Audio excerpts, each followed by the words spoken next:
Our current challenge is to maintain and promote market growth, especially in those countries whose low penetration and density indicators reveal an opportunity. From this viewpoint, we do not believe there is a need for more regulations in the region, but rather the opposite. This taking into account the global setting, which favor even more regulation given the effect of the crisis, and the new regulatory framework that includes risk-based supervision, Solvency II, and IFRS. Hence, the new regulatory environment will mean a change in the current framework, and both authorities and the insurance companies need to learn to talk, analyze, and discuss insurance issues together in order to ensure an appropriate regulation is enforced.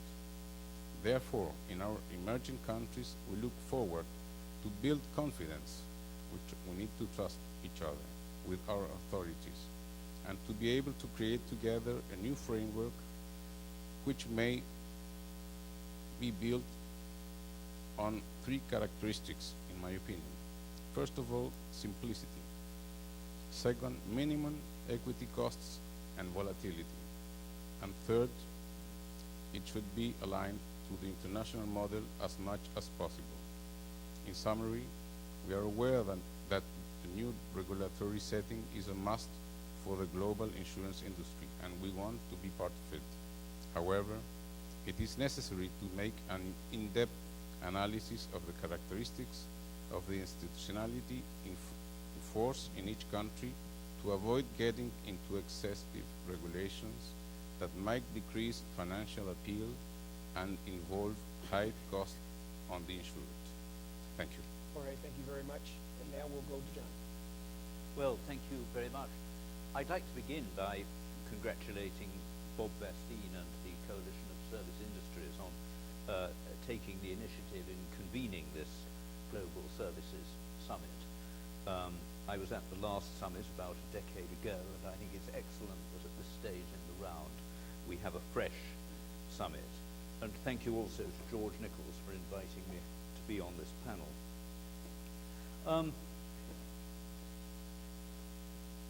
Insurance is really a global market. I mean, we've said all our markets are global, but I think insurance is a global market in a slightly different way from many other markets, and that is because it has to be global. I mean, the links between national insurance markets, reinsurance into the wider market, retrocessions into a still wider market, this creates a kind of global interdependence within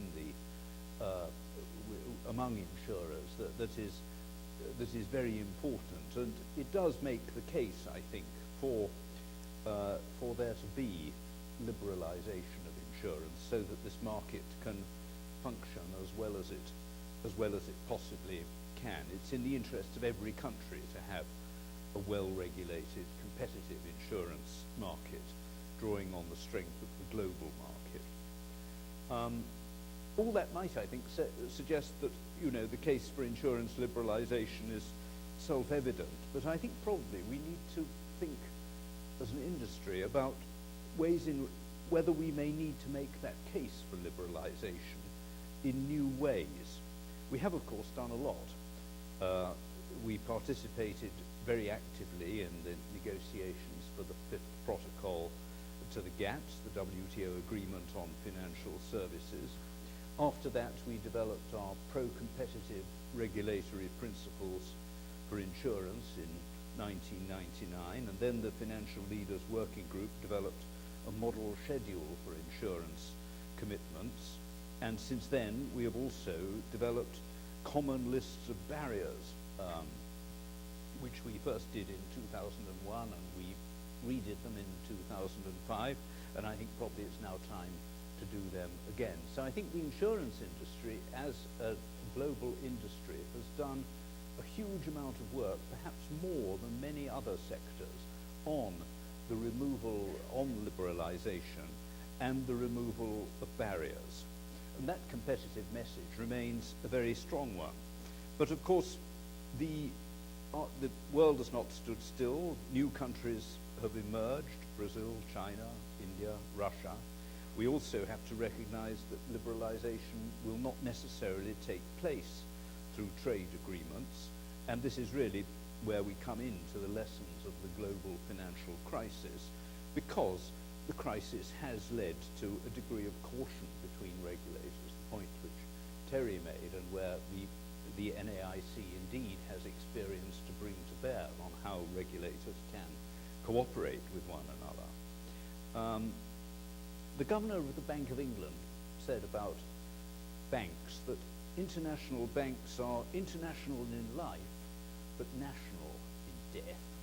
That is to say, they, at the end of the day, as we all saw with Lehman Brothers, it's down to what national regulators decide to do. And I think the crisis has led to a degree of, I won't call it protectionism amongst regulators, but a degree of repatriation, pressures for repatriating supervision to